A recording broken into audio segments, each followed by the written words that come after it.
In attendance, we have myself, trustee Lanowski, trustee Dunn, trustee Mack is out, attorney John Kelly this time, Chief Acosta, DC Gallo, and Carl Stolpen, treasurer. If we could please rise before we do the pledge of allegiance. I pledge allegiance to the flag of the United States of America and to the republic for which it stands, one nation, under God, indivisible, with liberty and justice for all.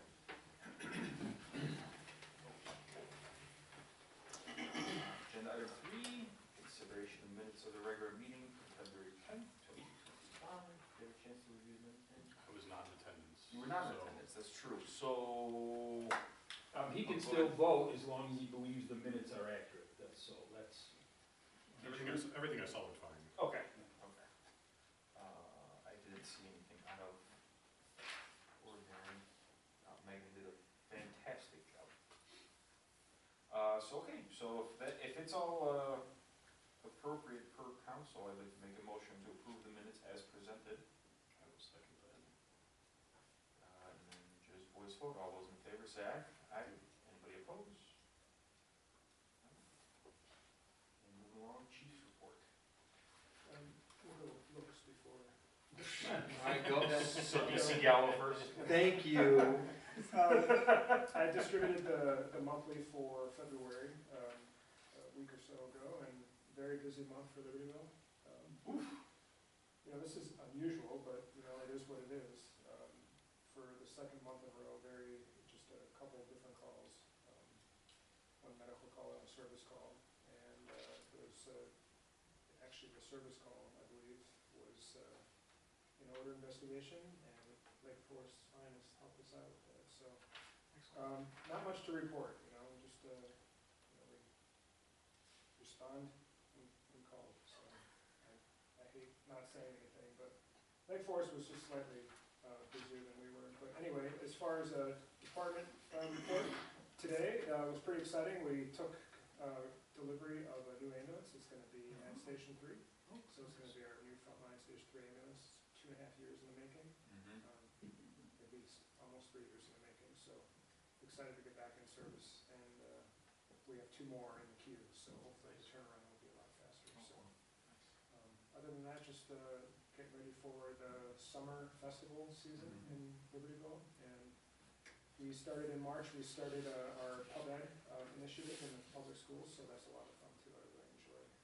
We have a really strong pub ed team. So pretty proud of them. But other than that, just that's it. This is usual. Lake Forest, 24 calls. I'm sorry, what was your number again?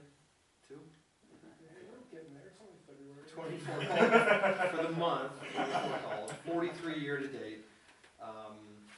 Yeah, and they're all listed there and back. It looks like the average response time from dispatch to on scene was 7 minutes and 25 seconds. Nothing really sticking out, no issues.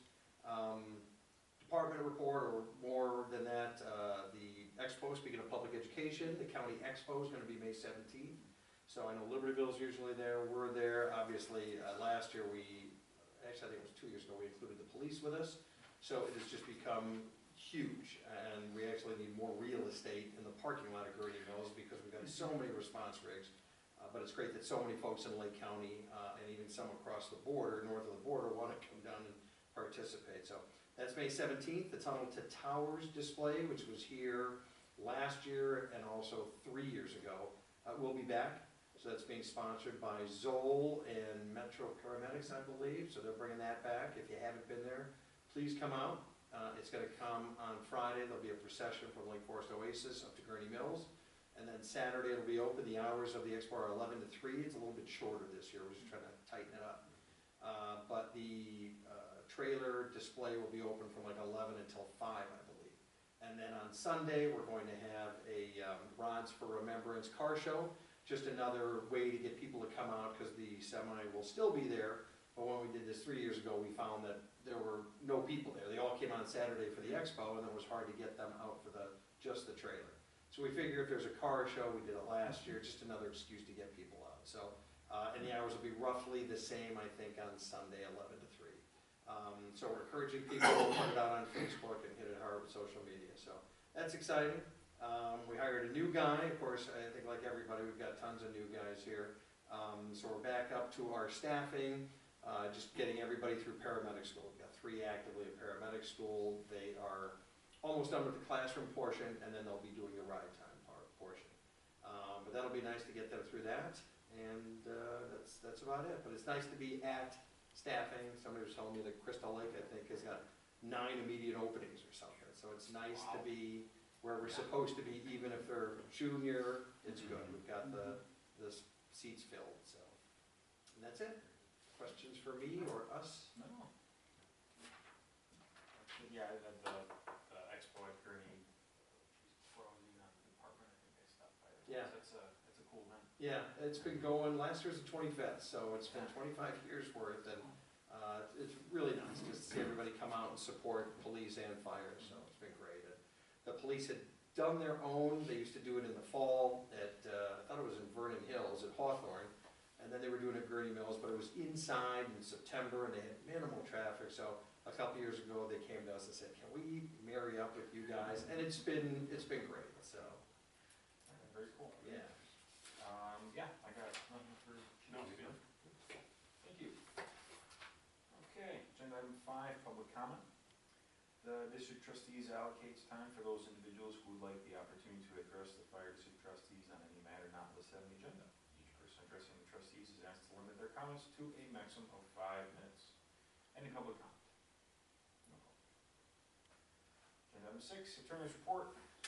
Not much, as Megan reported last month, there's a ton of bills, literally on February 7th, 7,000 bills were introduced between the 2 chambers. As you can well imagine, not much progress has been made on anything. The Senate and House are starting their committee hearings this week and next week, so we'll start maybe to see some movement.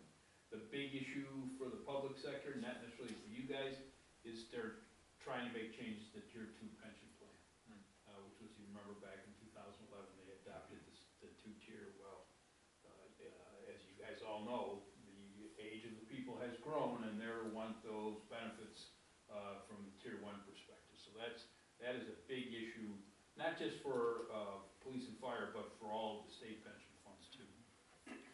Some thinking that it will cost the state close to $3 billion over the next 10 years to fund it, if it goes as it's proposed. So, other than that, nothing else.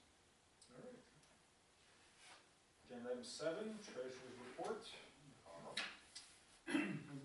Balance sheet, the checking account is at $678,534.51.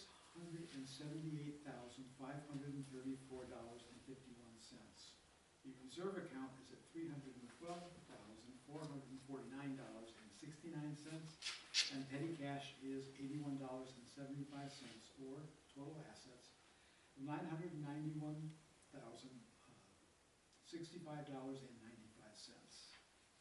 And for the budget, we are 10 months in.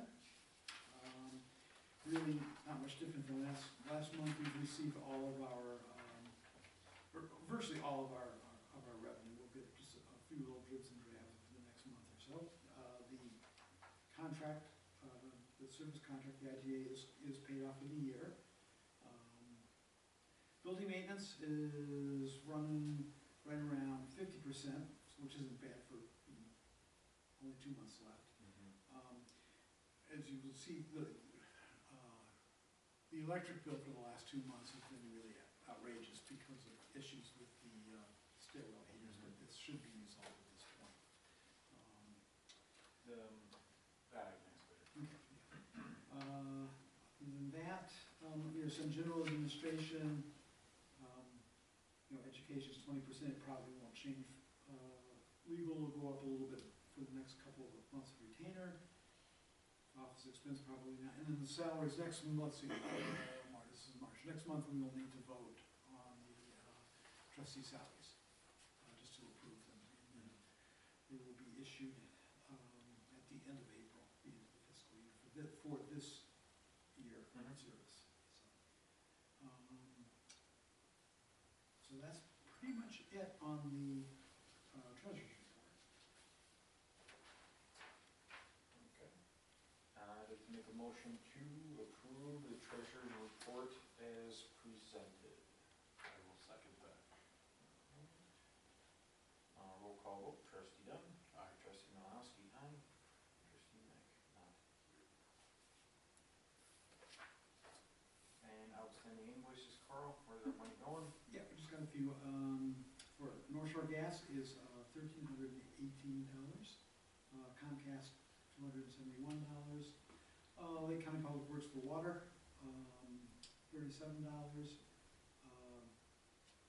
the Visa bill is $22, and as per the Costco card charges, that for $22.99, $23. It was for the annual email digital certificate, so we can do SSL and not have people complain about it.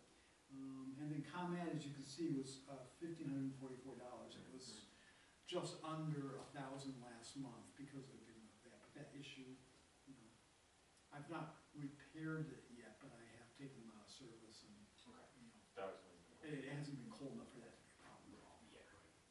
So, and then our legal retainer for Hudson Brits was $850 for total expenditures of $4,045.20.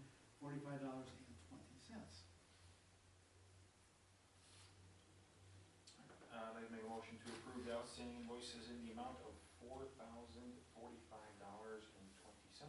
Second. And roll call vote, trustee Dunn. Aye. Trustee Malowski, aye. And Bruce is not here.